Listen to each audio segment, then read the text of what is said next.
Guys તમારું સ્વાગત છે મારા નવા બ્લોગની અંદર. અને આજે હું ખેતરમાં આવ્યો તો ખેતરમાં બેઠો છું. તમે જોઈ રહ્યા છો મારી પાછળ વાતાવરણ કેવું કરી છે, વરસાદવાળું. આજે વરસાદ આવે ને તો સારું છે. પિયુષભાઈને પણ આવી ગયા છે. જોઈ લો. હેલો ગાઈસ, આ તો વરસાદ આવે શું કેવું પિયુષભાઈ તમારું?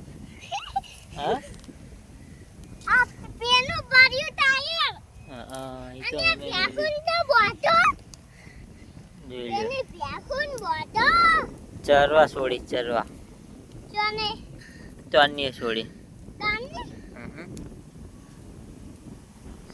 ફેકજો કમાચે વોકી રાસ. હેલો ગાઈસ, આ તો વરસાદ આવે એટલે આપણે કાલ ભાઈ પૂરા બધું ઢોકી દીધું. પપ્પા હા મને ધક્કો મારો. શું કરવા? હાથે ખા. ધક્કો મારો.